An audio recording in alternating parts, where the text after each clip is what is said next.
Bismillah, Assalamualaikum warahmatullahi wabarakatuh. Kembali lagi dengan saya Imaluddin Agus. Pada video kali ini kita akan coba membahas tentang penentuan besaran sampel secara proporsional dengan menggunakan stratified random sampling, atau kita akan menentukan jumlah sampel masing-masing strata. Misalnya, konteksnya adalah kita punya jumlah populasi atau banyaknya siswa yang akan kita teliti, misalkan 100 orang gitu ya.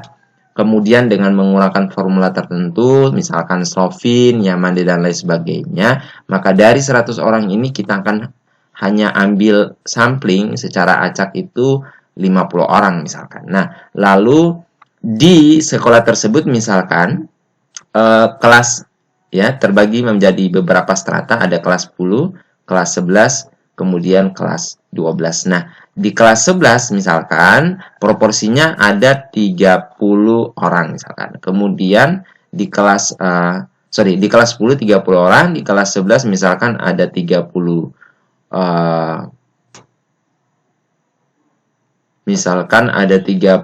orang gitu ya. Kemudian di kelas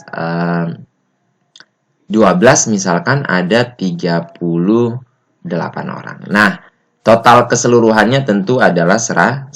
Lalu yang menjadi pertanyaan adalah berapa orang yang akan kita pilih untuk kelas 10, kemudian kelas 11, dan kelas 12.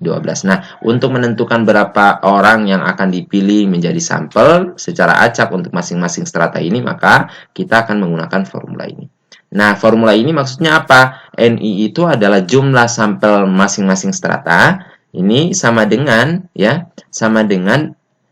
jumlah populasi di strata itu. Misalkan populasi di masing-masing strata di sini ada 30, 32, 38. Dibagi jumlah populasi total dikali dengan jumlah sampel keseluruhan. Sehingga misalkan kita akan menentukan banyaknya sampel untuk kelas 10, maka kita bisa tuliskan NX misalkan ya. Ini maksudnya sampel kelas 10. Kita bisa tuliskan berarti NI besarnya adalah populasi untuk strata tersebut, berarti 30 ya per dengan 100 gitu ya, kali ya 30 per dengan 100, kemudian nanti kita akan kali dengan ini N-nya adalah 50.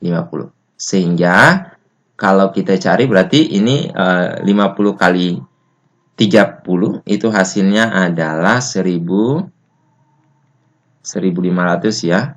Kemudian dibagi dengan 100 misalkan, maka hasilnya adalah ada 15. Sehingga untuk strata kelas 10 atau itu adalah ada 15 orang dari 30 orang siswa. Nah, lalu untuk kelas 11 juga caranya sama ya. NX 11 berarti kita punya 32 diper dengan 100 gitu ya, dikali dengan 50. Nah, ini berarti hasilnya adalah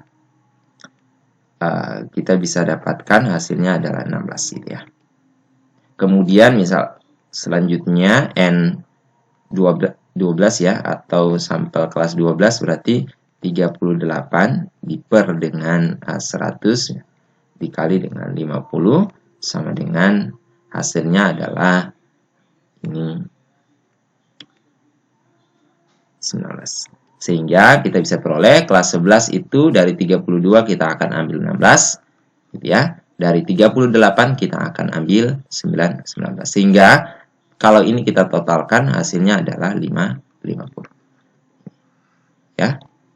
Nah, dengan demikian maka kita sudah bisa menentukan sampel secara proporsional, di mana pada kelas 10 kita akan mendapatkan atau mengambil sampel 15 dari 30, kemudian kelas 11 itu 16 dari 32, kemudian kelas 12 itu 19 dari 38.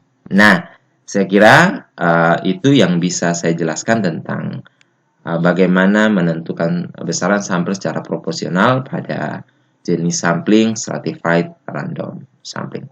Demikian apa yang bisa saya sampaikan. Mohon maaf atas segala kekurangan. Akhirul kalam, wabillahi taufiq wal hidayah. Assalamualaikum warahmatullahi wabarakatuh.